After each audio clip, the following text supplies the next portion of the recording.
I've got a big wet patch on my top that you can't see, so it doesn't matter.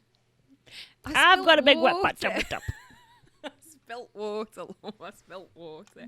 You know, actually, I did that the other day at work, but just in the right spot to look like I was breastfeeding. Yeah. You know, in the leak.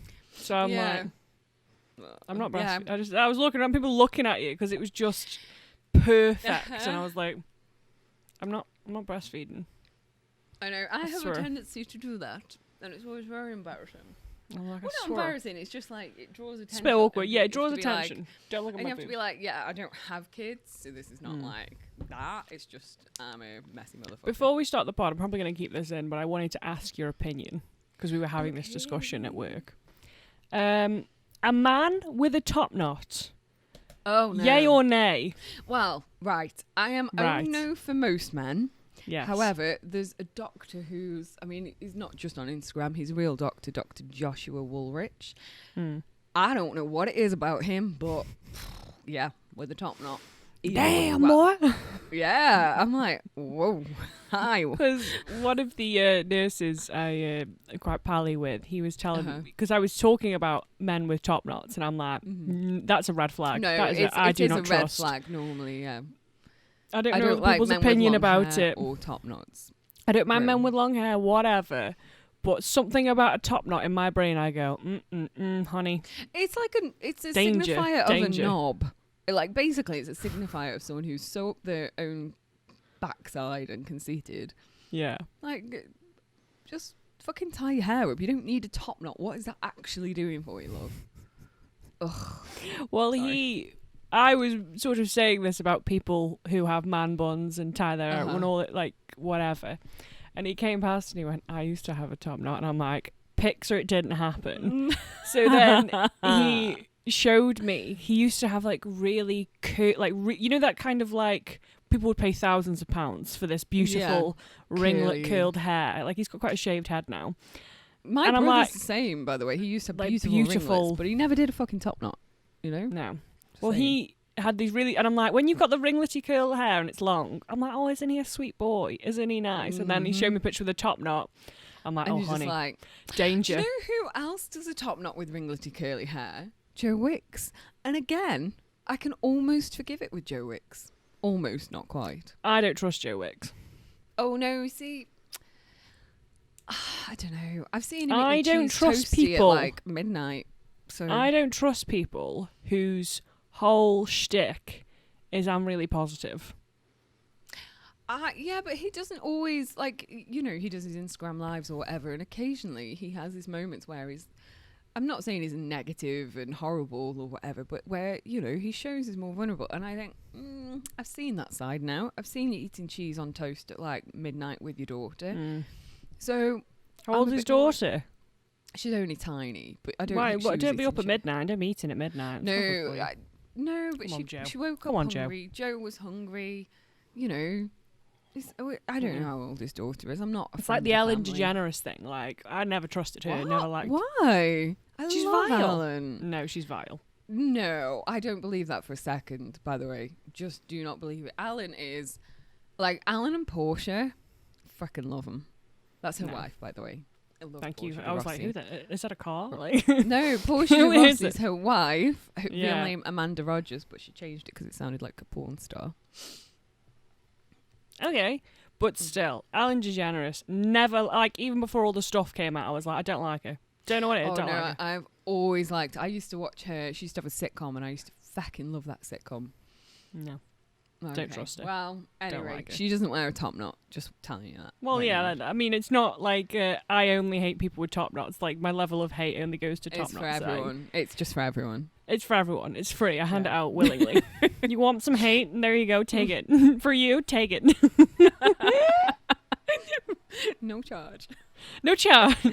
I'll shipping and receiving. It's free. Take it. Should we start the episode, maybe? Maybe, but before we move off Yeah. from top knots, Yeah. didn't Jonathan from Queer Eye wear a top knot at one point? Now, Jonathan Okay. is allowed to get away with every sin.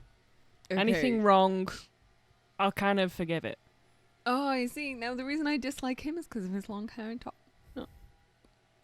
He is bae. No, Love I can't him. get past. We're not gonna go back into this. I think we've debated it on probably episode 12. All I'm saying is, if anyone's like super sad, watch Queer Eye. Yeah. Treat yourself. No, don't bother. Treat yourself. No. Treat yourself. Anyway, we need to intro. I'm gonna let you intro this week because my brain's already half out the door, melting. It's very warm today for context. It is Okay. very warm. Wait, I haven't done this for like 2 or 3 weeks now. Yeah, it's been a while. Can I remember the shtick? Can I remember the I think it routine? starts with hello and welcome too. Well, you've already done half of it now. Well, no, I whispered it, so they're not. Anyway, Okay. You do it. You do it. Okay, I'll do it. Hello and welcome to episode 15 of We Apologise for What You're About to Hear. It is a conversational podcast with two best friends talking absolute nonsense. My name is Dani. And I am Adele. Sorry, I got really Hello, distracted welcome. then. Knock, knock. Knock, knock. Are you in? Hello, Adele. I got really distracted because I was looking at how long we'd been rambling before we did the intro. And I was like, 6 minutes. And then I realised, I'm meant to speak now. Yeah. I was like, my name's Dani. Dani. Hello. Adele. Adele. Adele. Hello. Are you there? Can you? Apparently not. As I said before, my brain is already halfway out the door because it's just melting and it's like, no, not sticking around for this. I need to apologise before we even start because my neighbour has a really yappy type bloody dog that keeps barking. So she keeps yelling at it. So if you hear background noise of a yappy type dog and a person yelling, it's because my windows are open. I'm sat right next to them because there's the tiniest breeze and I want it. Yeah. Tiniest. I want it. Can I also apologise because my neighbour is soaring at the moment. Not like flying, but okay. I thought you chopping meant wood. like, I imagine someone soaring through the sky. Yeah. I was like, am I going to get a little Trevor, will you background get out feature of the sky, man? Not flying. My neighbours are not No. flying. Okay. That's He's disappointing. soaring. I know. I'd be buzzed to be like, Trevor, can you please get out of the sky? Just, it's not okay, honey. It's not okay. So you hear that? You're making a shadow. Okay. Can you just fly directly above me? That's better. It's so hot. Follow me around all day. Take an umbrella with you. Just fly along with me. A big golf umbrella as well to create the best kind of shade for you. I think that would make be aerodynamically unadvisable. I don't know, It depends the speed you're traveling, but I imagine get any form of force and it would tilt backwards and become a bit however, of if you an get issue. high enough so that you're above the clouds, I would imagine. But then I won't get the shade. That's true. It'll be too far for you to get the shade. Well, but maybe the pressure of the golf umbrella will create more of a cloud where Trevor was flying, and therefore creates a little bit of cloud for you to walk under. I mean, it's not scientific there, I'm glad. Let's just. This is the no science. Welcome to the no science podcast, where no science is said ever. You want science, you go somewhere else. You do something else. This is not for you. Sometimes I might. Also, I don't know the name of my neighbour. I don't know why I called him Trevor. That's his name in my life now. He's going to be called Trevor. Yeah. I mean, you know the neighbour's dog though. It's a different neighbour. Oh, the other side. Okay. Bit further down. Bloody hell, and you can hear them soaring. He does it every day. He's building a shed or something, and he's been doing it for weeks and weeks and weeks. Soaring up bodies that he's maybe, If someone's doing it all the time, I would imagine there's only so many sheds that can be built. That's what I thought. There is only so many sheds, but still, the man doth build. Ask him if he wants to come and build me a shed. Mine's falling apart. Yeah. Oh no, Trevor Horn. My name's John. Shut up, Trevor. Build this woman a shed. I can't even build my own. I've been doing it for 3 weeks. Well, just get it. Not just 3 weeks. He's actually been on it for like 3 years. It's just taken that long. So, shall we get on to the things that have been floating our little boats? Yes. I don't know if you want to go first or you want... I have no... My brain's not functional. I've just remembered another thing, because me and Adele discussed before the pod, but I've just remembered another thing, and I think you might like it. I think you might like it as well. Okay. So I'll go with the thing I discussed earlier. So the thing that, number one, that's floating my boat, I've brought two, how fun, is an app and a website called Notion. Now, for anyone who like wants to organise their daily life a little bit more, I would highly recommend it. It's like a database, spreadsheet, Word document, everything. You think of it like a website, but just for you. And you can put whatever you want on there. I was just showing Adele before we started, and I've got like project planners and daily tasks and like shopping lists and budget planners and anything you want off there. If you go onto YouTube, there will be 1,000,001 people showing you what theirs looks like. And the amazing thing about it, which what sort of drew me in at first, is anybody's that you see online, if you go in the description, most of the time they leave you a template. So if you like what their setup is, okay, you so can literally copy it. That's pretty cool, actually. Yeah. Because the one I really liked was this girl's, and hers was more pretty, because all the boys' ones were a bit grey and boring. I'm like, I want a pretty one.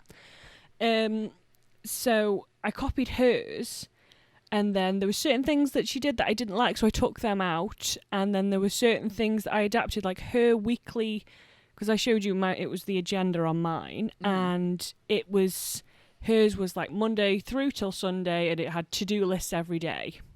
I didn't like that. I found that I tried it for a bit and I couldn't really get on board with it. So what I changed mine to do is have a calendar of my Google Calendar, so I can fill that in on my phone and it'll come up there.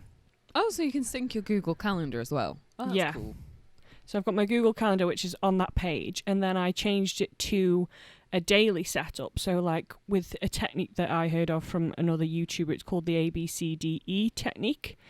I have never heard of this before. It's quite good. I like it for how my brain works. So I can't remember the exact reasoning behind every single one. But so A, for example, is this needs to get done today, no matter what.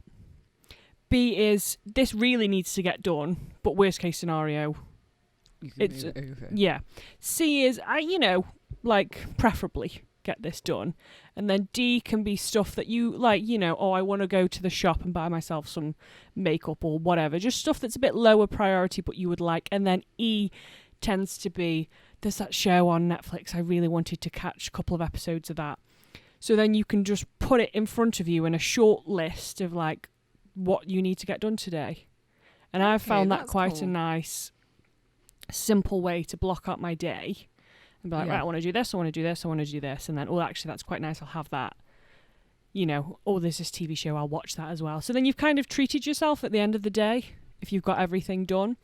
And then I also put on mine, like, if there's stuff I've done and I'm like, I've got loads done today. So if I'm proud of that, I'll write, today I got all my tasks done. That was super useful, because I find that, like, when you're working on stuff, if you just keep working, don't take a second to go, actually, I've done really well today. Which is a bit self-congratulatory, but I think it helps to not make you feel like burnt out by stuff. Yeah. And then underneath I have a what I could improve on. So like, say if I've had it before where I've sort of got drawn into doing trivial stuff, so like thumbnails and other things like that. I've been drawn into just fixing that for about 2 hours. Yeah. It's like, that wasn't really a valuable use of my time, Or rewatching the same bit of footage to try and get it perfect when I've got loads more I could have done and then done that. And I will say this as well, like, sometimes when you keep going at something to try and get it perfect, your brain isn't fully on that thing anyway, so it never gets there because you've got this backlog of other stuff. So if you just see, I've got this stuff, I can get on with that. Those tasks are easy to tick off and then come back to it with a fresher brain. It actually is often better. And the thing I do like about Notion as well is I've set that layout as a template.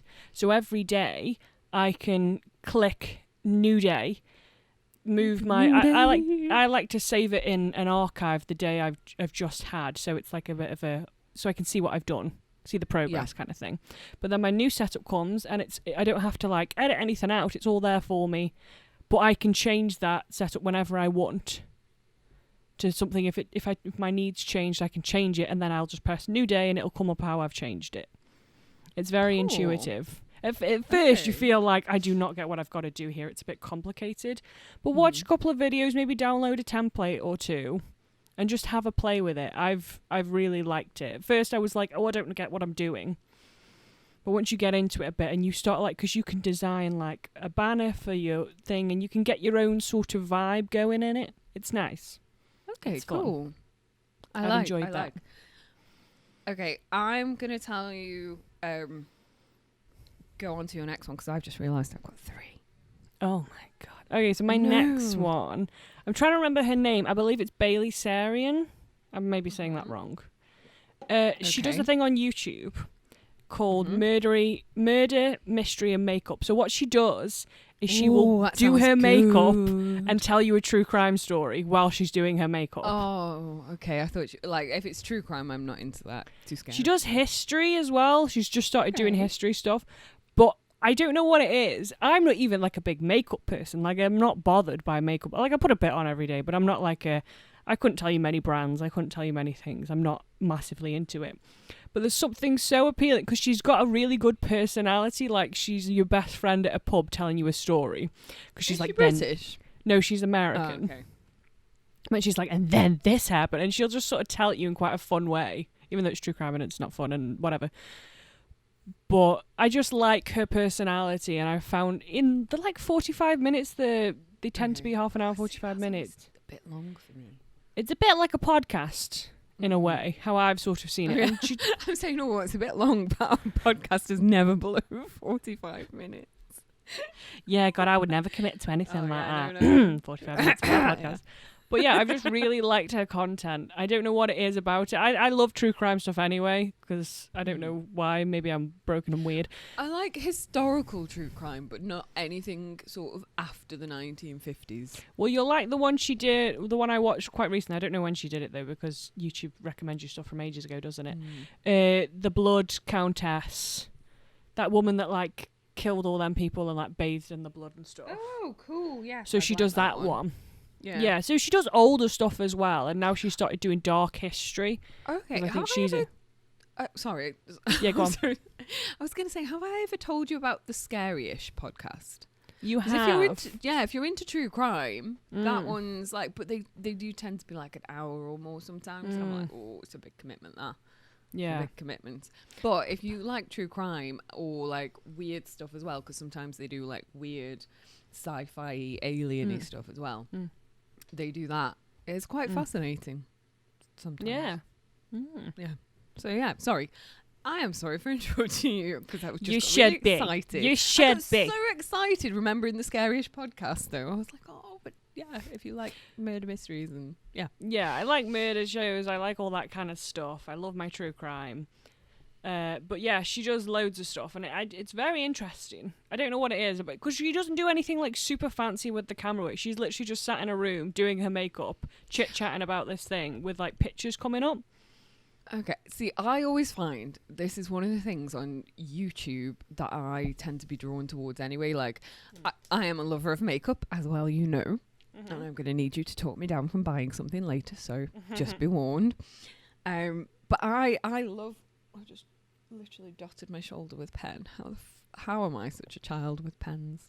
How? But anyway, so I will literally happily sit and watch someone do their makeup on YouTube. But if that same person is doing like a review and they're not putting on makeup, I find it really hard to just sit and watch. There's something very soothing about watching another person apply makeup. Yeah, I don't know what it is. Yeah, it's just really soothing and like relaxing. Yeah, that's what I would say about her content is I find it very like chill, even though she sometimes is describing the most horrific things ever. Oh my gosh. Yeah. I'm going to interrupt you again. Have you... Oh, you haven't got a Roku, have you? Roku? Yeah, it's like a Fire Stick, but different. Oh, yeah, I'm aware, but no. I think it might be on Roku TV. They have this thing, and it's... What is it called? Murder Home Makeover or something stupid like that. I can't remember the exact name, but if you like... obviously, like... You like makeover shows, in particular, like Queer Eye. Yeah. Then this Murder House Makeover or whatever it's called is literally going into places that are like mainly in California where there's been like horrific crimes taking place and people have bought the house for cheap afterwards and then need like someone to come in and kind of not clean it up because it's already been deep cleaned like by the police because they do that. But I mean, just go in there and like change it so it doesn't feel quite so reminiscent of the murders. Here's a question. Would you buy a house where you know something terrible happened within the house? I don't know. I honestly don't know. Like, because this is my whole thing. Like, I don't believe in ghosts per se. No, but I believe in energy, bad energy. I believe in because I think you can go places and know nothing about it and just go, this is not weird a nice place. Here, yeah. There's something happened here. Like, I just believe that if something like Auschwitz, for example, even if you didn't see horrible, inside, you just go there and you go, well, I've never been, but people have said, even if you never knew what happened, before you see all the shoes and all the stuff, you just know something terrible happened in that place. I think with Auschwitz, because I have been, and we went from Krakow and we got a coach to Auschwitz, and even because I had no clue, it was the days before having like Google Maps on your phone. So you didn't know how close to Auschwitz you were, but you could feel it. Yeah. On the coach, on the way in, you could feel it. It's weird. And I think, obviously, I've never been to Cromwell Street, but I don't know how much you know about Fred and Rosemary West and all the young girls that they murdered. And I know a very general thing. I know there was they buried them in the walls, they did all the stuff, and it was horrible. They buried them everywhere, basically. And so they knocked down 25 Cromwell Street out of respect to all the people that had been buried underneath it. So they knocked it down and they built a children's play area. Now, I've never been. However, I just can't imagine wanting to go and play or... You know, and it's like, you've been to Ground Zero as well. Yes. We've both been to Ground Zero in New York. And I know it wasn't like the same kind of horror as Auschwitz. But it was just quiet and it felt odd, didn't it? And just New York City, the most loud place, and it was just quiet. And I've been twice to Ground Zero. I've been once after they started rebuilding, that was like a memorial park they started rebuilding. I've been once since... they started the building work on it, and once when it was still rubble, literally still rubble because they hadn't cleared it all. And even like when it's rubble, you can kind of understand it feeling weird and quiet and whatever. But even once the actual memorial area was up and built, it still feels more just quieter, as you say, quieter in this city that's really, really busy. It's not silent by any means, but there's definitely a certain hush. There. Yeah, you can tell it's different. Yeah, it is weird. Energy. I think energy does linger until something positive can overtake it, but it takes a lot of positive energy to overtake the negative. I know what you mean. Yeah. Like, because you know, this. I think I was watching this psychologist person who goes into people's houses and stuff, and he was saying, you don't see him going to people's houses, but he was saying, I've been into houses and I've stepped in. And I don't know what it is, but something is wrong. Like, say if abuse has gone on or whatever. Yeah. And he just knew. He goes, I don't know, I couldn't tell you exactly what is wrong, but I just know some bad things have happened, and it's just, and then he talks to the people and he gets to know them and he learns what's gone on, but he just knew when he walked in, he's like, stuff here is bad. Fascinating. I'm going to check her out, though, because just the fact that she's doing makeup and talking about, especially the one about the blood countess, is up she definitely does older stuff. She does do, she does stuff on, the 70s and 80s, because it was really quite prevalent then. But, she does quite a few bits and historical stuff, and, she does dark histories now. She chats about. Oh, okay, cool. So you might like that one. Definitely, yeah. But there's not a lot of those episodes, so right. She's only just started that bit. That's good for me, though, because I say long episodes, not my thing. I am going to, completely do a 180 away from the dark stuff for what's floating my boat, because I realised out of the three things, one of them is not something that's actually floating my boat, it's the thing that happened, and I'm happy about it. So the two things that I'll talk about, those two things first, that are actually floating my boat, and one of those is a TV show called Big Timber, which sounds it sounds like it could be pornographic. It is not. Okay. It is not. It's literally following loggers in Canada. it's kind of like, yeah, I know it sounds. Danny's pulling this weird face, like what the actual. This sounds like the least Adele show. I know, right? I'm not Ever. a person who's into like ice road truckers or whatever, those ones that go into like people's old storage lockers, all that kind of whatever they're called. Oh yeah. Not into them. Not into them at all. I quite like them. That's mine. See, I really don't. But There we go. I just I'll get happened you. upon this on Netflix. It came up as a recommendation for some weird reason, possibly because I share an account with my partner, and it came up as a recommendation. So we watched a few episodes. It's addictive. Yeah. Like, I sat and binged 4 episodes, 45-minute episodes. Again, not normally my bag. That's a bit long for me. I literally 4 episodes. What is it like? Are they funny people? What is it? The no, job they're doing? no. Like, what is It's the drawing job. you in? It's just, I think the thing that's drawing me in is to be a logger. It's not just about chopping trees and putting them on the back of a lorry. These trees are long. They're like 70 something feet long. So that's, some of them are 90 foot, which is the same height. If you think of a house in Britain is 30 foot high, so you're talking like 3 houses on top of each other high, these trees. So it's bloody dangerous. One of those falls, not even falls on you. If one of those, when it's laid flat, rolls at you, you're dead. So there's And some so real it's- drama going on in this show. Yes, yeah. There's actual, and it's hot. You have to have like good, I would say good engineering, not like masses, but good mechanical engineering and good physics knowledge to be able to do that job, because you've got to be able to predict where the swing of that tree is, because if it hits you, it doesn't even need to roll on you. It'll just hit you and kill you.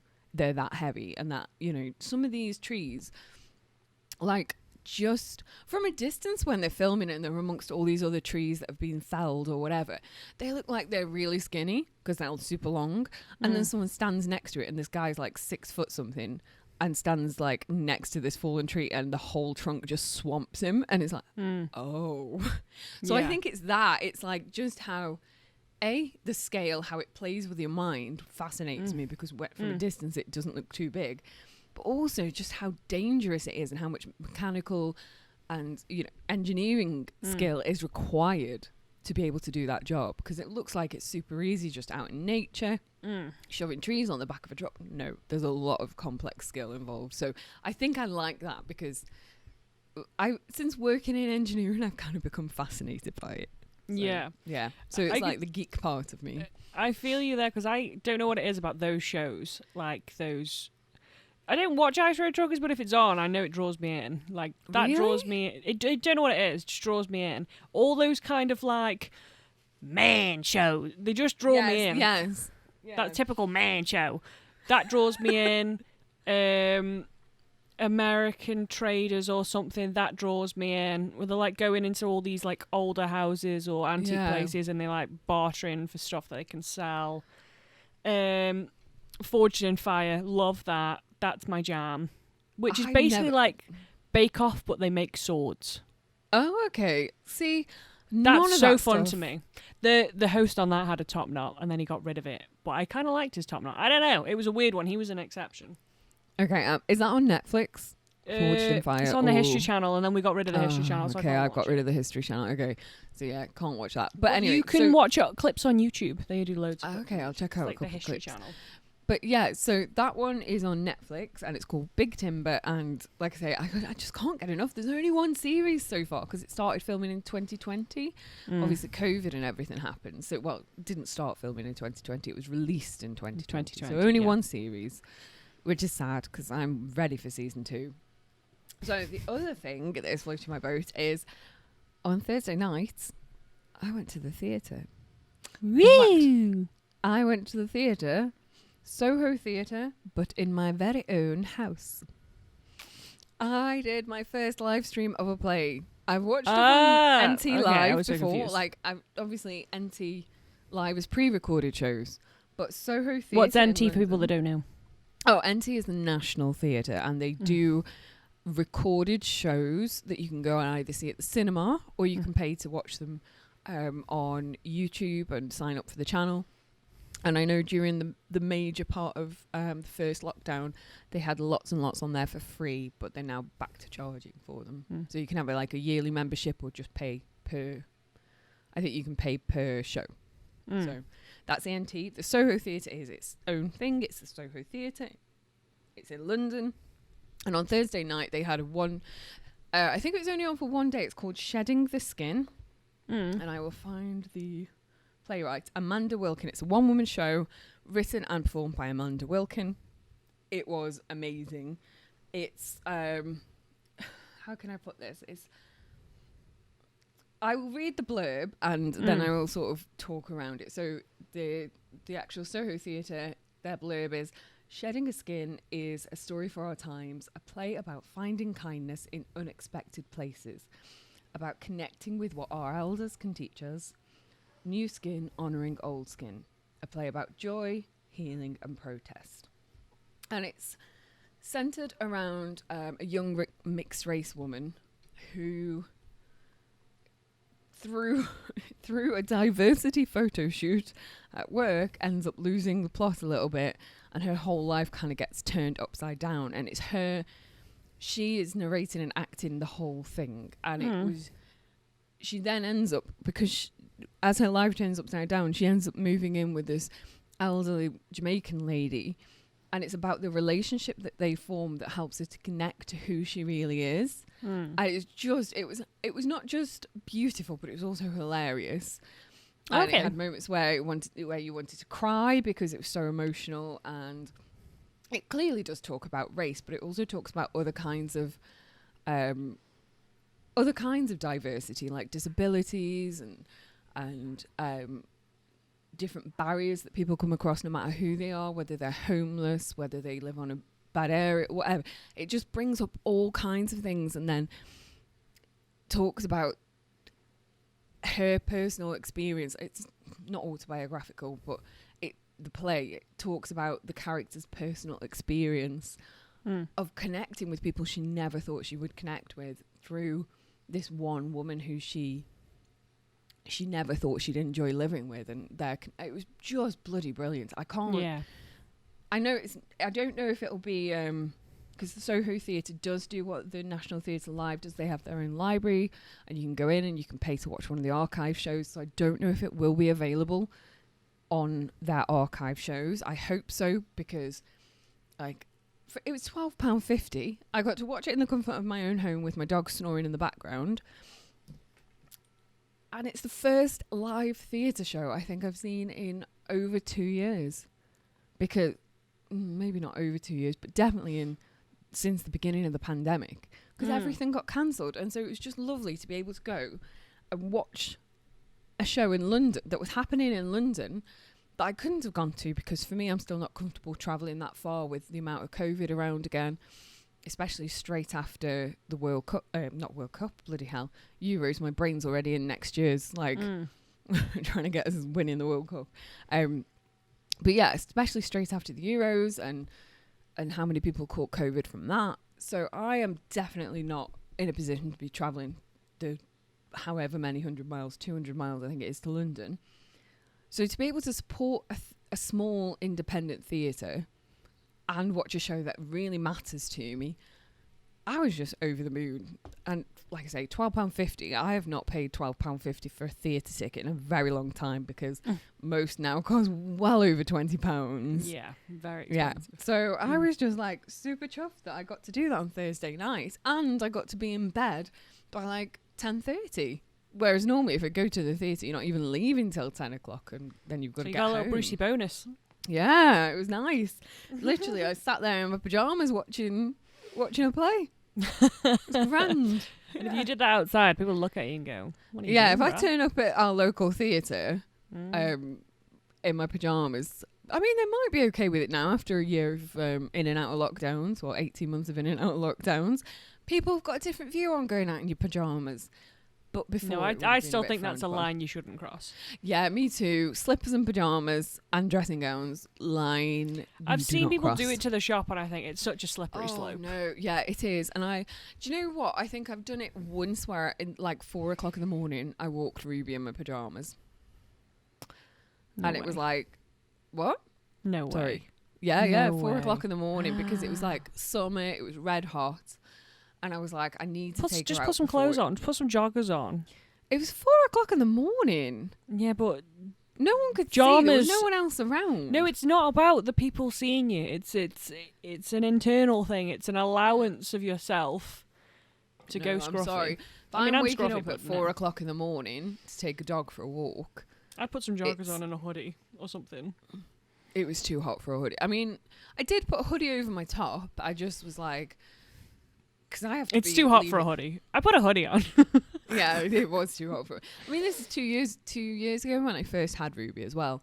But like, I had to be leaving the house for work for 6 o'clock in the morning, so I didn't have time to be like putting one thing on, doing another thing, and then coming home to get showered and changed. No, it was a case of literally get yourself out of bed, hoodie on, boots on, out the door, come home, get showered, and out the door for work. No way. So. Yeah, so that was the only time. I think I did it twice, and then I did start putting joggers on because I was like, I can't be doing that. Can't be Yeah, doing it's it. such a slippery slope. Yeah, no, I did. I moved straight up. I did it twice, and then I was like, no, you need to put something decent on, hon. Yeah. Don't do it anymore. So yeah. You can't do it to yourself. Don't do No, it. I can't. I'm not that way inclined. I'm sorry, people. I can't. I judge We send I judge. judge we those send that judgment. do. Yeah, We I do send our judgment to those who who do. And I see it. Do you know? Oh my god, this is terrible. So my second bus on my commute is on like a main road. It's not like going down little, like the bus that brings me home. It goes down little, side streets and off places on estates. But the bus that takes me from the town centre to the main city centre to the town that I work in, that goes on like proper main roads through towns. Like it goes through 3 different towns. And I see this woman, 2 women regularly coming out. And it's not like a little housing estate. It's a proper road through a town with like supermarkets. And she's there stood at the bus stop in pyjamas and like dressing gown. No.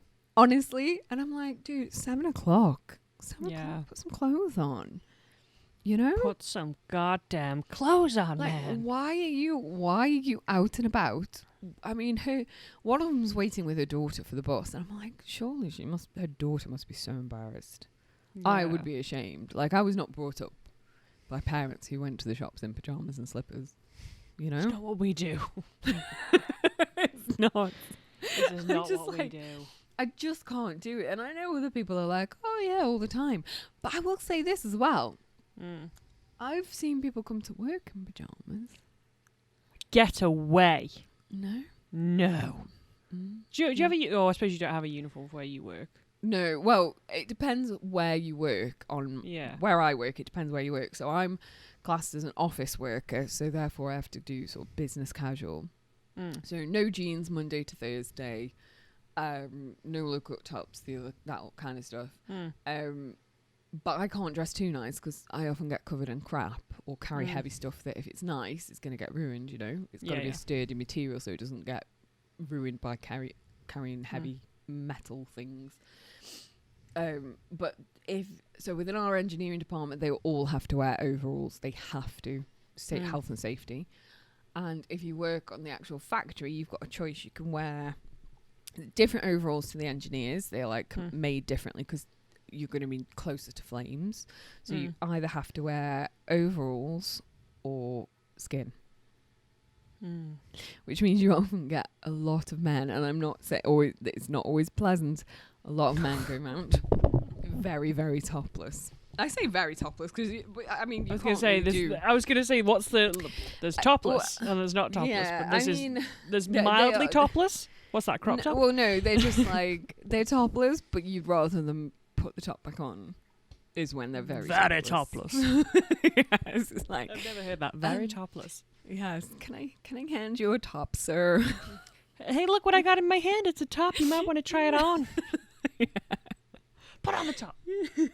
Yeah, so I'm just saying, you know, sometimes, and I'm someone who's opposed to men walking topless down the street because a woman can't do it. And I think just save it for the beach, hon. Save it for the beach. Save it for the beach. Yeah, no, I'm not a person who... Whenever I see... Like, I judge men who walk down the street topless or walk through towns topless. 'Cause I'm like, you know, they're the kind who go day drinking and probably beat their wives. I mean, this is very generalised stereotyping. This feels very unkind to just presume every man that's ever walked down the street topless is a wife beater. And a day drinker as well. And a day drinker. Yeah. And they're probably that's not fair. Job seekers allowance or whatever it's called. Oh, now we're getting... That's mean. Okay. I told you, I judge harshly. You are very harsh today. Yeah. You can't judge people on job seekers. I can't. Not after a pandemic. No, I'm not judging them. No, I'm not judging people on job seekers. Hello. Because there is a real reason to be on any kind of benefit. There are real reasons. However, what I'm judging is the people who go topless in the street as day drinkers that aren't bothering to look for a job. Yeah. These are very harsh presumptions of people. Yeah, I will say, I've been on job seekers in the past. I have lost jobs as well. You know, I was made redundant before, so I do not judge people who have to claim benefits. You need that, go for it. Claim it, feed your kids, feed yourself, keep a house over your head, keep a roof over your head. Don't put the whole house over your head. That's not comfortable. Really not comfortable. But yeah, so I judge the men who walk around, especially the ones who are like, you can see it in the way they walk. They've got this like stupid swagger. Like they push their chest very out. Judgy like, today. Very judgy. I am. I don't care because I see them all the time and I think you're just like a knob. Sorry, guys. These are not my views. These are the views of Adele. I know. I don't care. Like it's called We Apologise. Adele apologises. I'm changing the name. I don't apologise. I'm not going to. Yeah. Danielle apologises for Adele, the podcast. No, put a shirt on. Women have to wear tops. Put a shirt on. I think people would be very happy if women walked down the street topless. I think people choose not to do it. You'd be surprised how many complaints women would get because they could get arrested as well, you know. Apparently it's inappropriate for a woman to show her nipples, but not for a man. Don't understand the difference. Not entirely sure what the difference is between one set of nipples and another. I got here. I had to stretch. Sorry. I had to stretch then. I'm sorry. Yeah. My back was so anyway, that's my rant. And I really genuinely, I mean this sincerely. I genuinely do not judge anyone who is on benefits. I just judge the people who walk around topless. That's what I'm saying. I think you've dug yourself a nice little grave there, haven't you? I don't care. Anyway, I'm going to go on to the thing that happened last week. That's me digging. The thing that happened last week that I'm very happy about is I managed to pass my theory test. Yay! Oh my god! You didn't tell me this. No, I was. Oh my god! I've just peeked my microphone. I'm gonna have to take me down. Damn! I heard that in my own headphones. I was like, whoa! I did it Saturday, and I literally got one question wrong, and I know it was fucking breaking distances. You were saying, weren't you, like how hard you've been working? Oh, yeah. Well done. No, I'm actually really proud of you. No, like I know I always sound very sarcastic and everything. No, I can tell when you're being genuine. So for anyone who might, thank you. I am so pleased because now my practical test is booked for November. Oh my god! I know. So that reminds me, I need to speak to the driving instructor, text him back and sort out arranging my classes because I'm doing an intensive course. Yeah, over 2 weeks. So I It might work better for you to like do it intensively. Yes, for me, I'm not a person consistently who learns as well. Yeah, because with stuff like in the past, Dani knows this about when we do stuff for the pod. If I'm not doing it constantly, which I'm not, then it goes out of my head, and she has to keep going over it and over the same things. Whereas if I'm doing something consistently for so many hours a day, like my job. You know, that's how I learned how to do my job. I do it for 8 hours a day, 5 days a week. So I figured my learning style is much better when I'm literally thrown in and I have to learn how to do it because I'm doing it consistently. So that's why I've booked the intensive course. Getting a little help from my dad, thankfully, to help pay for it because dead expensive. But so are driving lessons. Yeah. Driving lessons are just driving in cars and everything is very expensive. Yeah. So my dad's helping me out. I'm going to pay him back. What was that? I'm going to get scouse. I'm going to pay him back. I swear that'll pay you back. for the driving test up your backside. So I paid for the actual driving test because your deposit is the payment for the driving test. Mm-hmm. So I paid for the driving test, but my dad's offered to help me out. Well, my dad and stepmom offered to help me out to pay for the intense course. So I will pay them back. I've already got a payment plan. Mm-hmm. It's, and so that's the thing that's going to be happening. And then I'm very, very lucky that I have a couple of people in my life that have offered to help me and let me use their cars. Damn. So, yeah, but my partner's car is a 7-seater, and tomorrow we're going to be practicing manoeuvres. I mean, that's a bit of a harsh start. Like, that's a big boy to be manoeuvring. A 7-seater. I know, right? Damn. Well, that's why I said, because he was like, oh, yeah, we can drive. And I'm like, no. We do manoeuvres. Because if I can start with manoeuvres, that's also very slow and controlled. It's not like, driving at 20 miles an hour and feeling, Yeah. So manoeuvres. And I thought, if I can do manoeuvres in a 7-seater car, then do manoeuvres in a little learned driver car should be a piece of cake. Yeah. I should be able to reverse into that parking space. Hopefully. You get it.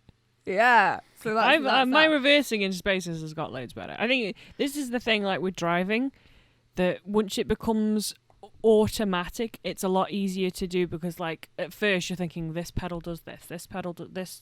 I need to put this gear here, this gear here. But once you get all that like embedded into your body, yes, then you can focus on the road and what's going on there and what lane you need to be. It's just a matter of practice with it. Yeah. So I'm also very lucky that, so my partner's offered to let me, learn in his car. But I have a good friend at work who is teaching his daughters how to drive, and he's bought them a car each to learn in. Damn. Yeah. But his daughter works close to where I live. So he's been giving me a lift home when he picks his daughter up so that she can drive the car home herself. Obviously with him supervising, that's why he has to do it. So he's now said, well, it makes sense if you're getting in the car, we're going the same place, and I'm giving you a lift. You drive there. Yeah. From when his daughter drops the car off where she works, for me to take over as the driver. And he's cleared it with his daughters because they are technically their cars. He's cleared it with them. So I need to get myself some learner's insurance. And I know. It's all happening. It's all happening. All happening. But I'm hopeful that because I'll be driving daily, or at least that'll most be so days, much better. That I'll just get so used to being on the road that when it comes to doing my course and my test, that the course only needs to tidy me up where I'm maybe a bit sloppy, and then the test itself, I'll just feel more confident and able to. When I did my test, I did have this distinct memory. I can't remember if it's the time I failed or the time I passed, of my foot on the clutch. And my leg was just shaking. Oh, proper. And I'm sitting in the car with me just shaking on the clutch. You don't realise how nervous you are, and then your body's like, oh, you nervous, honey. But yeah, I failed first time, passed second time. So, but I think this is the thing with driving. I think it's just a case of keep going at it. Don't if you do fail first time, I'm not saying you will, but just if you do, just keep going. If I do, I'm not. I think one of the things I've got in my head is with this intensive course, beforehand I was sort of like, okay, you're doing this intensive course, so therefore you have to pass. Yeah. But now I'm like, you know what? If you don't pass, the intense course is giving you your groundwork. Yeah. And then you can get top-up lessons. Yes. And so therefore there's less pressure on me. It's like when I went in for my theory test, because my theory test I failed miserably the first time. I did really well on the hazards perception, but I just was so nervous that my brain fell out, and I couldn't even, if someone had have asked me how old I was on the day, I wouldn't have been able to answer it. I just couldn't. I was so nervous. And I think when I went into this one on Saturday, I was just like, you know what, you've already failed once. The world is not going to end from you failing, so why are you nervous? And I made sure I had some, breathing techniques and things to help calm me down. Ready, practiced, and because that's the other thing. We all know how to calm ourselves down, but if you don't practice those things near to something is going to make you nervous, then those things also go out of your head. They have to be really embodied. So I'm kind of like focusing on, it may sound really hippie-ish, but I'm really focusing on like meditation and, you know, affirmations and grounding breaths, and to just try and keep me calm, because on the run up, it sounds like 5 months, you know, until my driving test, but it'll go quick. It goes really quick. When I look at it, it's only like 4 more paydays until my driving test. You know, it's not actually that far away. So I know that I personally now need to really work on not just the driving, not just, you know, keeping the rules of the road in my head, but also the groundwork of centering myself, so that if I do become nervous, it's not completely taking over my body in the way that it can do. Don't do what I do when I'm nervous. I don't think that'd help you. Well, I think I might have done worse than you, because in the past, in one of my driving lessons, I got so nervous I just kind of like went and let the driving instructor take over the wheel and everything while I was still in the driving seat. So, you know. No, my whole thing when I'm nervous is you got to find a mirror to do it though, and you've just got to go, let's go. Get real henchy. Let's go. Just like psych yourself up. Come on, I do tend to do that kind of thing. Like, use the energy as aggression rather than fear. Well, I got told one of my pole instructors told me this, and it's really helped me.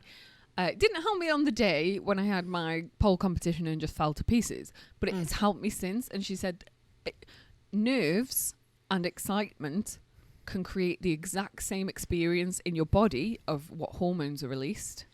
It's how your brain interprets what's going on. So nerves and excitement both give you butterflies. Both release cortisol, both release adrenaline.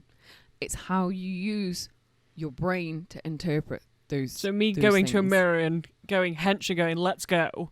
Is that using the cortisol that's correctly? Better than falling apart. That's more the fight than the flight. Let's go. Yeah, you're sort of doing it, but I don't think you're believing it when you're doing it. You don't know. I don't. The thing is, with my whole thing is, just lie to yourself. Just be like, yeah, I'm chill. You say it enough. I think, therefore I am. Is the thing I'm going with. Like, I'm much more of like, okay, if I choose to be excited about this thing instead of nerves, those feelings are going to happen. The cortisol, the adrenaline, it's all going to happen anyway.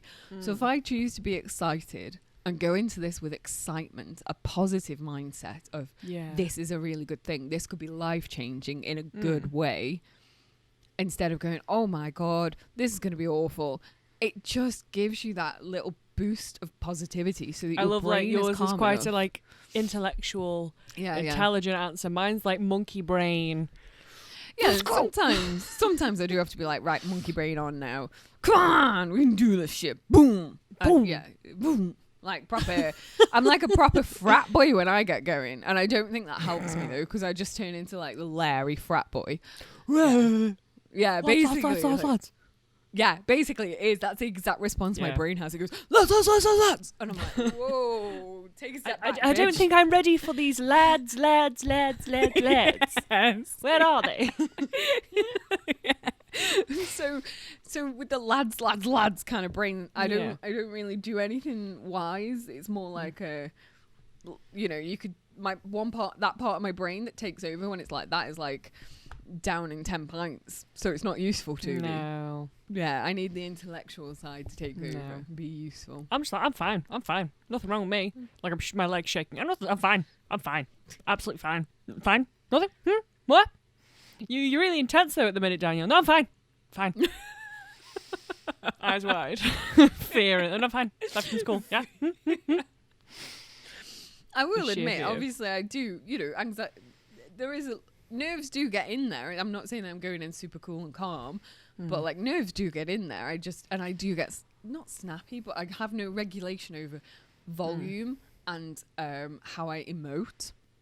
So I can come across really loud and intense as well. It's like when I'm tired in the morning before my first 2 coffees, like I have no control over how my voice sounds. It's like either really quiet and like slow, or tired and or it can be like wow. I just don't have the control. Do you remember in uni when I can't remember who it was, but they called it bitch mode when I would before a show. Do you remember that?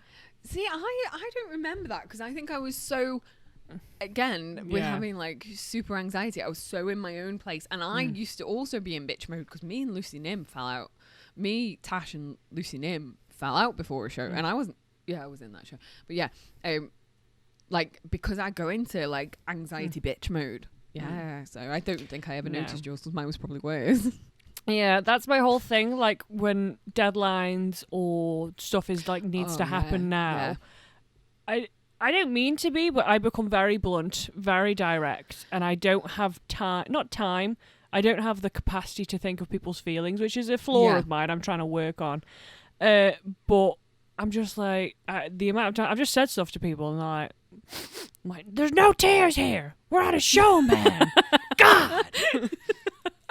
So I don't, and we worked, Cyphers, we worked on one play together majorly, didn't we, in uni? And that was in second year on a play called Cyphers. And we both had, it was a huge ensemble piece, but we both had quite intense moments together. And I don't ever remember you being in bitch mode, but maybe that was just because I was also in bitch mode and didn't give a shit. I don't know. I'm sorry for laughing, but I've just remembered, I'm going to not say names because... I think I know who you're talking about. With Cyphers is a play about spies. Yes. Like English spies and like Russia and stuff. It was quite a good play, to be fair. It was a good play, yeah. We were in rehearsals and one of the scenes in the play, the big bad is revealed and they pull out a gun on Adele, who was the lead. I knew this was exactly what you were talking about. And we're obviously rehearsing it and we're trying to get the whole vibe going and everyone's intense and serious. Bad. And the actress who was playing the big bad made an acting choice which I find to be the best thing she's ever done ever. Because we needed a prop for the gun. Yeah. So Eskel was probably gone looking for a prop and not being able to find one. We're not allowed to use a fake gun until it's on stage because it could be, it's got to be locked away.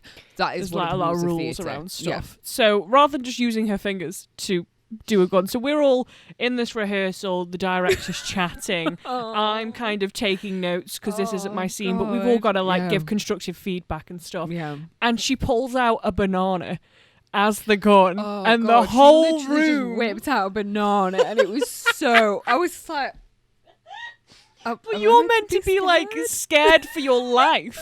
You thought this. I can't remember the exact story, but she's like meant to be your friend or something, or someone you kind of. She's no, she's not. She's the. She was the other woman. She was the. Well, no, you were the other woman. I was the other woman. She was the wife of the man that I'd been sleeping with. That put my whole career in jeopardy. Yeah.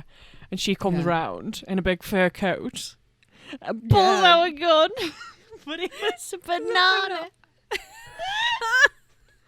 Honest to God. In life where you're like, I'd love to relive that moment. Because I sat there so ignorant, unaware of the pure joy that was like awaiting me. But she put, props to her. She pulled that banana out with such intensity that I felt bad we all laughed because it was just so unexpected and funny. Yeah, I got told off by our student director because I wasn't. I just couldn't act afraid. I really couldn't. Not just from the banana, but also from this person who felt very non-threatening. And she was like, I can remember saying to me, our student director saying to me, "Is that a gun she's pulled out or a bar of chocolate?" And I was like, "It's a fucking banana." Well, actually, I think you'll find it's a banana. I couldn't say it though because I couldn't back chat her because she was our student director and also which is basically like the person a year director. Above. Yeah, who's assisting our director. Yeah, and our actual director was also in the room, so I couldn't. I felt like. But to be fair to everybody, he laughed as well. He couldn't keep it together. There was I will say, I miss that particular play because there were so many moments where the director also couldn't keep it together when stuff happened. We fell apart, but he also fell apart, and so he couldn't tell us. Nobody could keep it together. There were so many of those moments as well during that entire play, and I think for such a serious play, we had such fun. Yeah, the thing I loved about that play as well, I remember Jesus was on props and stuff, and there was a scene where I had to say, I can't remember the line exactly, but it was something like, "What happens if he doesn't do this?" And I've got to basically say along the lines of, "Well, we'll break him then." And break a pencil. Yeah. Then break a pencil to be like, "Oh, she ain't messing," because I was Adele's boss and like a real cold, savage bee. You know what I mean? And So, but the whole thing of this, it relied on the snapping of the pencil, and we did it in rehearsals. And could I snap that pencil? Like I do, like the most savage, like, well, he's a dog, and what do you do with a dog? You beat it or something like that. And I like was like had this person picture me with a pencil, but it wouldn't break. This real sort of snappy moment where like the most threatening, ice cold bitch you've ever seen. And where Sunita's like, no. But I couldn't break the pencil. So thank God to Jesus, my friend who was in prop spot, who had to like go through a bunch of pencils and dig in a line around the middle of them, like file down a line so that they were easier to break so I could do it. Oh, yeah. Bless him, yeah. He like filed down like in the middle of some pencils for me so I could break it and look cool.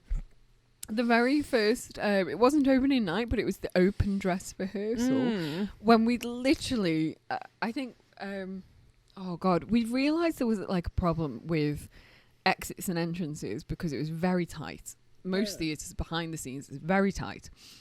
And there was a point where I had to leave, and at the same time someone else had to come on with a tray of champagne flutes. Oh yeah, the art gallery stuff. Yes, and we'd realised that my usual exit for leaving Sunita's office was the same I was entrance. Sunita, for context. Yes, Danielle was Sunita. So my main exit for leaving Sunita's office was the same entrance as the entrance to the art gallery. And we had to make this very last minute decision of changing my exit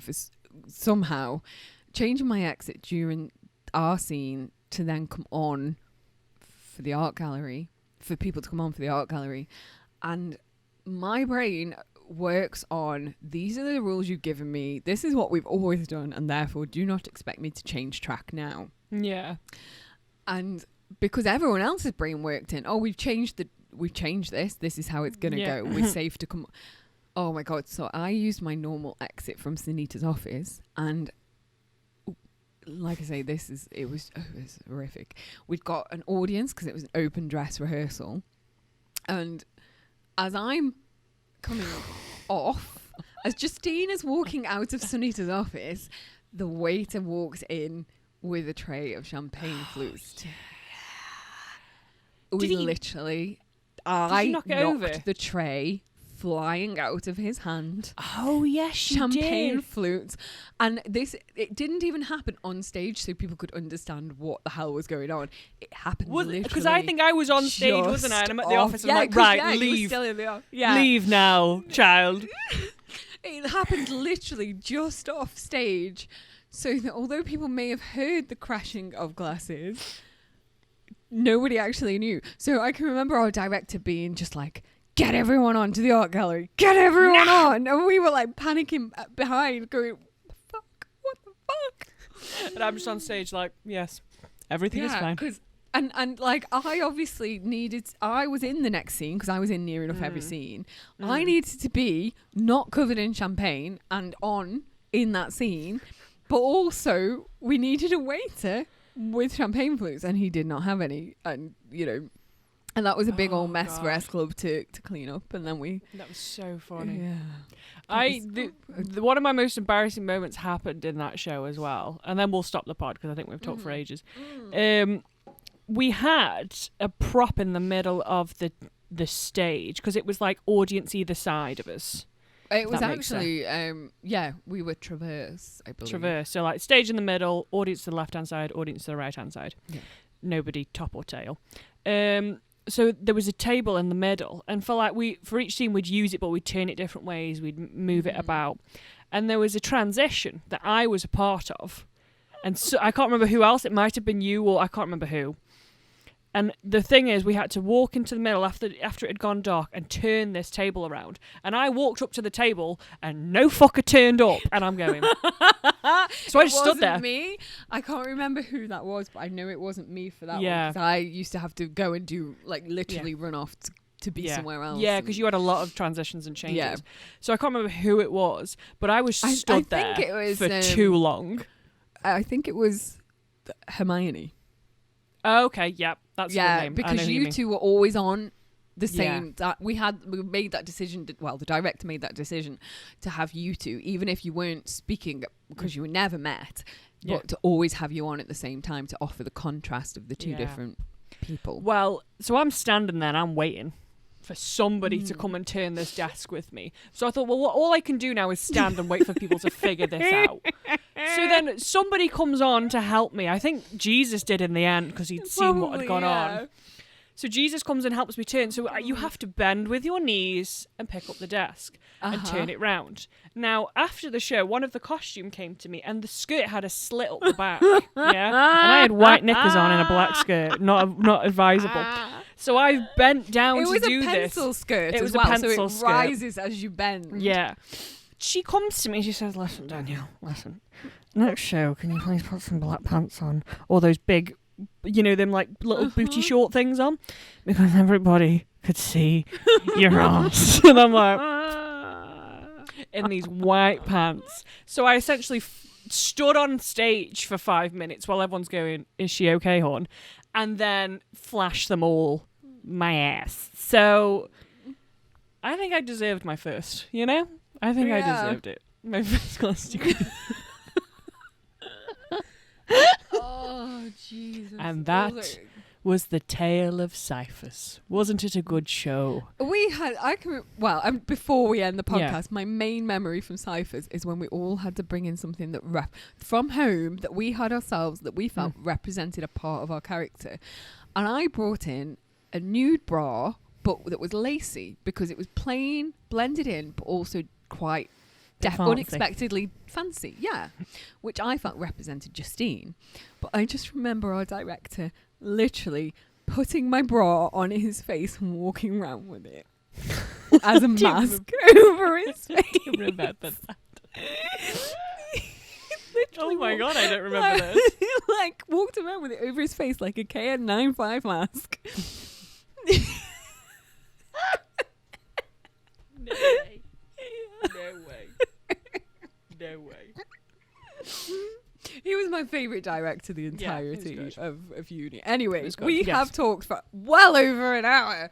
Well over. We should need to get out of here. You've got stuff to do with your day. We've got stuff to do with ours. You've got stuff to do. Yeah, we've all got things to do. So if you've managed to hang around for this entire hour and 10 minutes, thank you so much for listening.